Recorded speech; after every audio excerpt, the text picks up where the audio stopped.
Hello there, my name is Tenarium, and today we are playing Dual. If anyone could please tell me how to say that A and E together, because I haven't the foggiest. But it's a very, very, very smart looking visual novel. It is for free, as per usual. Download link in the description if you'd like to go and play it. Obviously, do keep watching what I'm doing, because, you know, why not, right? God. Good start, good start. So, one of these things that I'm not actually seeing, I think the last visual novel I saw it in was The Royal Trap. Do you like this music which is playing? There's the music if you want to go and listen to it. Don't worry about it, it's all there. It's all by a person, well, it was credited in the credits anyways, being a guy made, being all made by Korochi. I can see here there's a few others, but mostly made by Korochi, and obviously there's a CG, the art, and everything, etc, etc, etc, etc. We haven't seen most of this, though, so we're not going to spoil it. So, in these famous words, without further ado, let's get cracking. Let's hit start. Oh my god, there's even a loading screen. Wow. I hear a lot of other gamers say, when you're really good with a character, the connection runs really deep. Can't say I've ever done that. I mean, if you're playing Devil May Cry, Dante is not going to be the first guy on your list. If you're playing an RPG with good story, then sure, it will run like that. It stops being just a bunch of polygons and just feels like an extension of yourself. You don't even think about it anymore, you just do it. I can understand that. Is he cross-eyed? It doesn't like his right eye's looking in the right place. It's ever so slightly weird. It's probably why I do so well. I couldn't quite connect my characters, myself with a person who looks like that. It's very odd. It looks like they're wearing coconut armor with blue thread. Gah! I lost again. Gamer girl. See, girls, if you label yourself as girl gamers, any respect I may have had for you has just dropped immediately. So this person is on my smiting list immediately. It's a bit harsh, but I'm just that kind of harsh bastard, okay? Yeah, I lost again. I probably could have beaten you two if you'd used someone besides Cadfael for once. No, you don't switch if you're doing okay at something. That's the way it works. Maybe you'd win if you use someone you're actually good at. Ooh. Apply ice on the burned area. Ouch. Isn't that the point of the game? Even having more than one character, though? Whatever. You can see, though, I'm not exactly popular. I don't really mind it, though it does get a bit boring. I would imagine it does. These are some very odd art we're looking at. I can only assume this is in-game. Sometimes I wish my life were different. There, I try and sound rather speculative as I said. At that moment, a battle is raging, and what seems like the blink of an eye, a rural village is being engulfed by a dark mist. That sounds... again, I can only assume this is in-game. It advances steadily, slow but unstoppable, devouring all in its path. Behind it lie broken fragments of what were once buildings, which seem to flicker in and out of existence. One can discern barely recognizable forms that plod with it as it flows onwards. Things that can almost be limbs emerging out of the formless mass, only to recede before one can even confirm they existed at all. Loads of people run away by the looks of it. The same two people by the looks of it, actually. You're going in circles, it's the wrong way! The villagers scurry along, filling the streets as like one riffing mass. Save for one, a tall, dark swordsman disrupting the river of frantic villagers like a reed standing up through the waters. Ah! So it isn't coconut armor, he just wants to look a bit like someone out of Dragon Ball Z. Gotcha. Without a word, he unsheaths his sword and braces himself, trying to hold his ground as hundreds escape around him. No, as I said, it's just the same two people running around in a circle. It's not hundreds. Just look out a little more. You'd notice this guy. The shapeless fiend pauses. Surely if it had visible eyes, they would be staring straight down at this. His focus is unflinching, and he waits for what seems like a wordless eternity for an opening. Every muscle in his body is poised for a strike.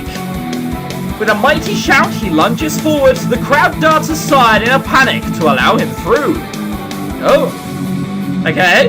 The mist advances ceaselessly, not pausing for even a moment as one of the limbs reaches forward, revealing the monstrous form it is attached to. Like a wolf, the bundle of limbs leaps forward, teeth bared. What the fuck is it with wolves in these games lately? There's fucking thousands of them, I swear. Okay. A scream. His force flies into the air with a terrible spin and everything goes black. Wow. What a build-up for essentially, you failed. Sucks to be you. God, wow. Alright. So I assume I've died. Do I wake up at the Pokemon Center? Oh, this doesn't look like a Pokemon Center. This looks grim. Slowly, his vision begins to return to him. He isn't sure how he got here, or how he even survived. By all means, he should be dead. He is surrounded by the formless remnants of the home he had always known, now nigh unrecognizable, like the dark mist that had devoured it. His body is racked with pain, as if he had been thrown forcefully into the ground. He probably was. Though his body is too weak to move, his mind is racing, with one thought taking precedence of all others. Doesn't red suit me? That'd be amazing if it was that. That thing is still out there, still roaming freely, ready to claim even more victim in its wake. There's that, I suppose, as well. You could think about the well-being of others.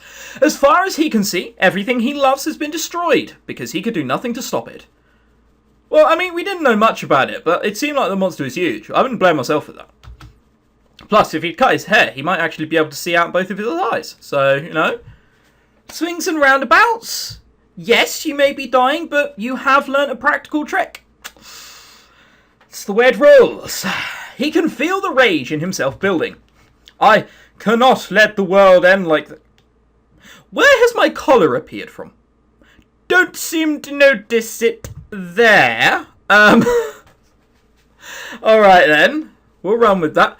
Although, from what I can see, his hair has actually been cut there. It's not absurdly long there. So, he has learned from what I've told him. See? And who said advice can't be practical? I have to... No one says that. I have to do something, somehow.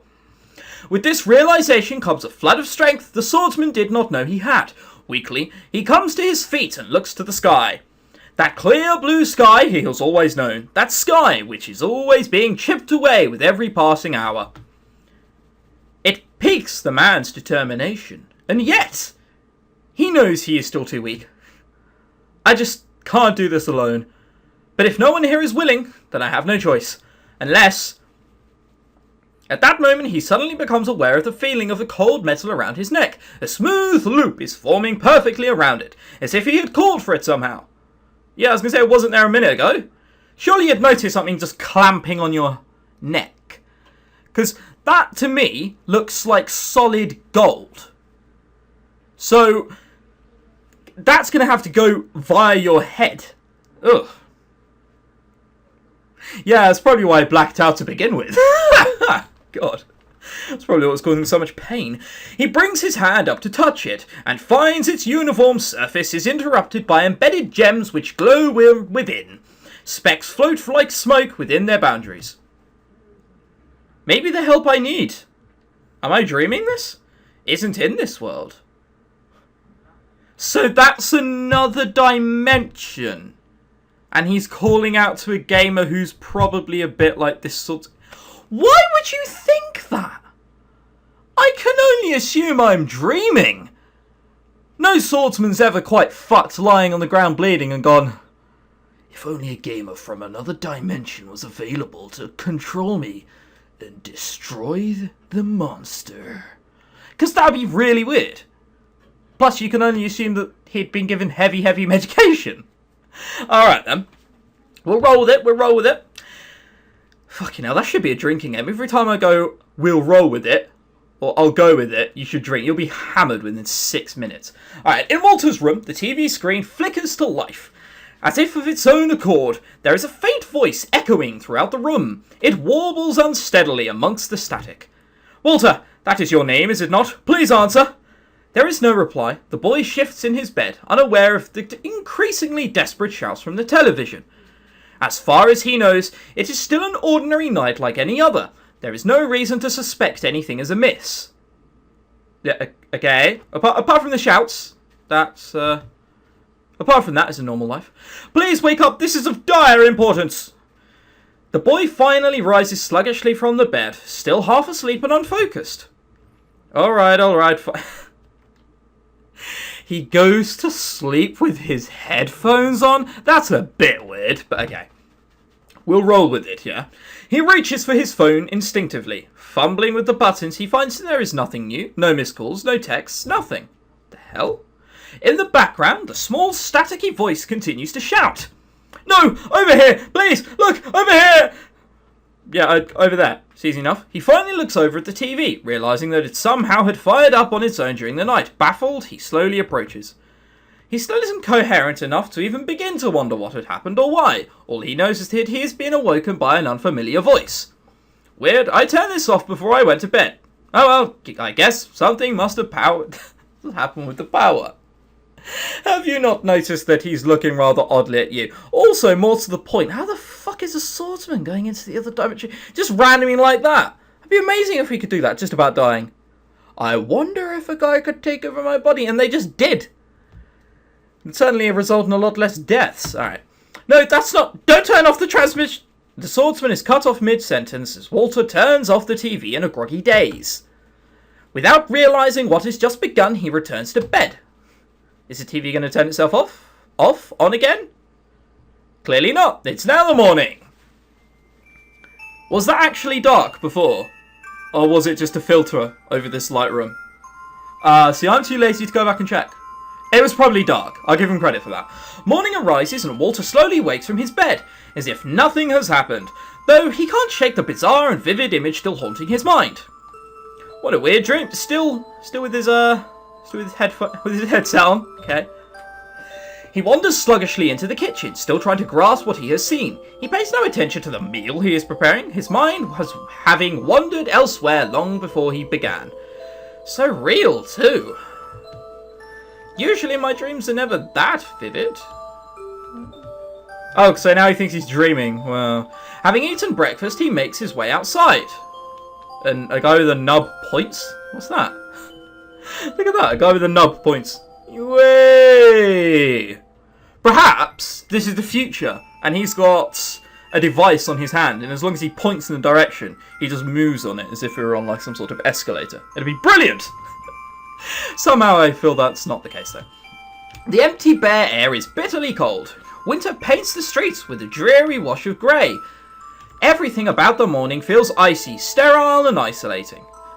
I really like the work they've done on the sprites, despite me taking the piss that, you know, they're running around in circles and this. And, no, the snow falls down, and even in the main menu there was shit falling down, the sprites. You've gotta credit them for that. This is a free visual novel which they've just released. I mean, you gotta credit the effort they go through. I mean, some of the things I've played before have just been awful, but this is actually good. Oh well. That's a little compliment. Bloody hell, I don't think I'd dish too many of those out. Even in the midst of the crowd, he feels alone with his own mind. The people and places falling outside of his low gaze seem to disappear into a vague blur around him. Only when he idly looks up does he notice something unusual. An electronic billboard, which would normally display something mundane like an ad for insurance, has been changed to a familiar distorted image. So the guy hasn't cut his hair, he's just plaited it. That makes it easier to grab, damn you. Catfile is shouting to him, but no sound is coming out. Not that it needs to, as Walter can clearly read his name in the man's lips. Walter begins to panic. He doesn't understand. Everywhere he goes, the man's face is haunting him. He can't get away from his swordsman. Swordsman's seemingly omniscient presence, or omnipresence. As I'm just going to shorten that too. Looking around him, no one else seems to notice anything has changed. Their gazes remain fixed on the ground below them, unaware of the sudden and unusual broadcast. What's going... Still taking his headset outside. That must be a pretty expensive headset. Do they really not see him? No, that can't be right. They're just ignoring the ads, that's all. No one looks at those anymore, right? He manages to delude himself for a moment, secure in his own rationalization. Regardless, he turns away from the billboard and quickens the pace. Wow. Well, this is the end of part 1, as per all non-commercial visual novels that I play. If you do want me to continue, please let me know. If you like to play it yourself, the download link's in the description. I'm pointing down for no apparent reason. You can't see me, that's useless. My name's been Tenorian, thank you very much for watching, and goodbye.